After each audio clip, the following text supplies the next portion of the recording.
जो लाया गया है, जानते हैं कि इससे आम जनता पर, ये जो लोग जो काम करते हैं, गिग वर्कर्स हैं, उन पर क्या प्रभाव पड़ रहा है? आप क्या काम करते हो? मैं तो स्विगी में करता हूँ।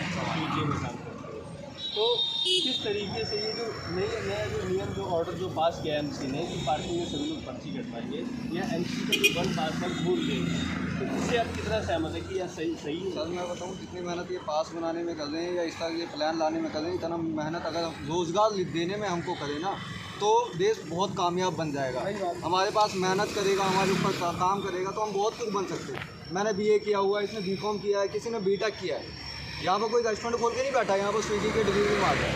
मैं इतना डरा हुआ हूँ कि मैं शादी भी नहीं करना चाहता, क्योंकि मैं अपना खर्चा नहीं संभाल पा रहा हूँ, परिवार का खर्चा क्या संभाल पाऊँ, क्या बच्चों को शिक्षा दे पाऊँगा, किस तरह वो भी मेरी तरह इस तरह मरते रहेंगे। इधर किसी का रोड एक्सीडेंट हो रहा है, कोई क्या हो रहा है, क्वालिफिकेशन के बेस पे क्या मिल रही है, क्या जॉब मिल रही है। और मेरे पास क्वालिफिकेशन गलत है, तो देने वाला कौन? सरकार देने वाली।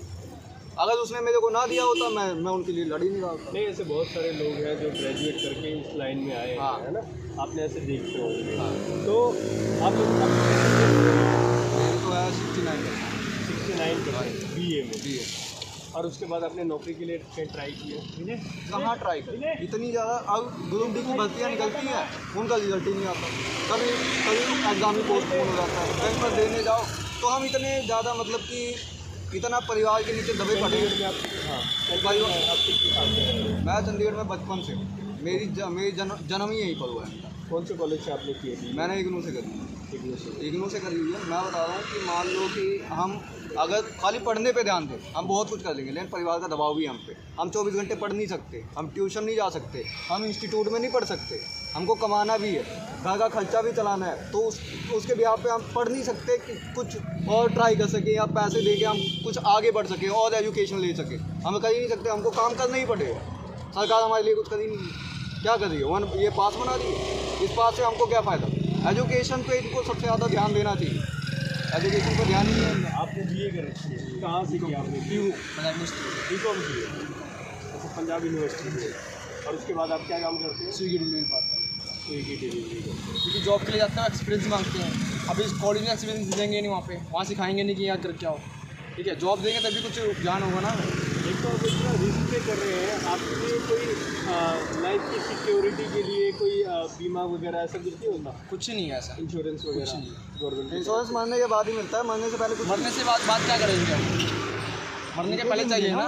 कंपनी की तरफ से, या जैसे कोई बंदा किसी कंपनी में काम कर रहा होता है तो उसको इंश्योरेंस वगैरह दिया जाता है? मरने के बाद दिया जाता है, उसका क्या करेंगे हम? तो मरने के बाद क्या परिवार को वो भी मिलेगा कि नहीं मिलेगा? परिवार को नहीं पता, वो कैसे लेगा बताओ परिवार?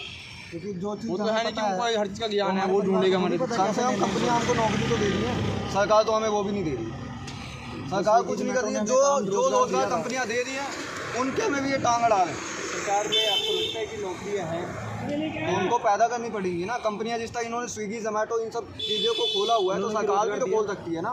ONDC लाया है ना, ये ONDC सरकार का ही है ना, तो उसमें भर्ती क्यों नहीं कर रही? भारत टैक्सी आई है, उसको विकसित ही नहीं कर रहे। लानी चाहिए ना, उसको उसमें नए प्लान लाओगे, राइडरों को जोड़ोगे तभी कुछ होगा ना, ऐसे थोड़ी ना कुछ होगा। इनकी वैकेंसी निकलती है, उसमें आप फिल करते हैं? हाँ, सारी क्या कभी कदार ऐसा होता है कि इनके रोल नंबर कब आते हैं, कब चले जाते हैं, उसको नहीं जानते। हम दिन भर मेल तो चेक करते नहीं रहेंगे, क्यों? हमने जॉब भी करनी, या कहीं न्यूज़ में आए, कुछ नहीं आता है, बस ये मेल पे कभी भी मैसेज डाल के। और उसके बाद भी वो सारी जो भी भर्तियाँ जो निकाली होती है फुल हो जाती हैं। वो तो फुल हो ही जाती हैं। वो पहली बात तो इनके रिजल्ट ही नहीं आते, तुमको रिजल्ट कब आया कब नहीं आया, सारा काम तो ठेके पे दे रखा, सरकारी रह क्या गया है। स्टेशन लगे, फिर बिजली, वहाँ पर करप्शन हो रहा है, वहाँ पर जो जान पहचान का बंदा है, अगर आप मेरे रिश्तेदार हो तो आपको मैं भर्ती करूँगा, लेकिन अगर ये बंदा आपसे ज़्यादा एजुकेटेड है, लेकिन आपको भर्ती नहीं करूँगा, उसको भर्ती नहीं करूँगा, आपको ही करूँगा, क्योंकि आप मेरे रिलेटेड।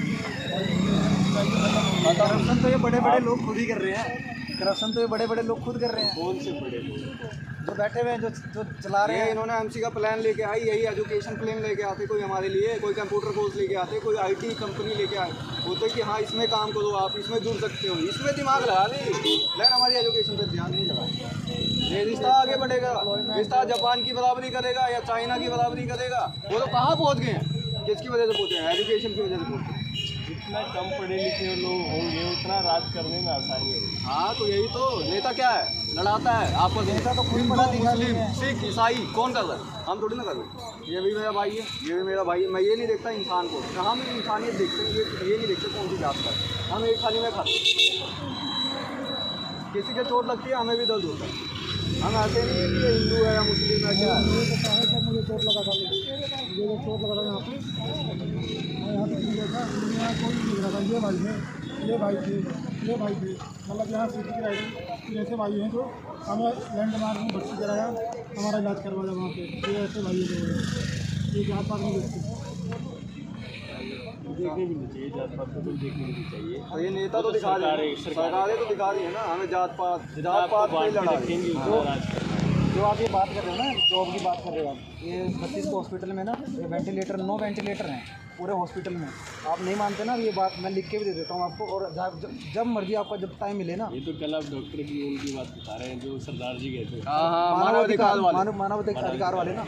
और ऑर्डर भी देने जाते हैं सर, ऐसी बात नहीं। 32 हॉस्पिटल में ऑर्डर भी देने जाते हैं हम, तो हमें सारा कुछ पता है कि कहाँ कौन से फ्लोर पे क्या चीज़ है, कैसे मरीज पड़े हैं। और जो नौकरी की आप बात कर रहे हो ना सर, वो 9 के 9 बेड जो खाली पड़े हैं ना, उसको कोई चलाने वाला ऑपरेटर, कोई टेक्निकल मतलब कोई है नहीं, ठीक है। तो आप जॉब की बात करोगे ना, जैसे जॉब को फिल करवा दो, वेंटिलेटर बढ़वा दो, तो जॉब तो अपने आप मिल जाएगी ना।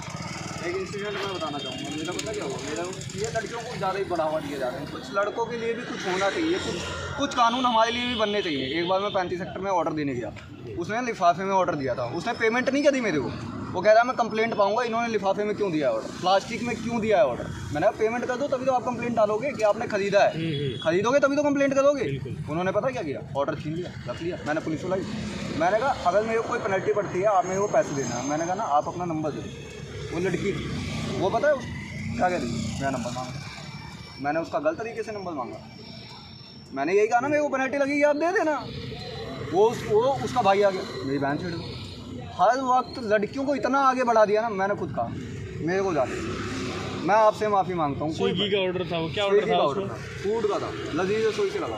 अच्छा हाँ, फिर मैं उसके रेस्टोरेंट के मालिक, वो कह रहा है कि भाई वो ऐसे ही है, जलते हैं, ऐसे ही कर रहे हैं, अगर तुमको कोई पेनल्टी लगेगी मैं दूंगा।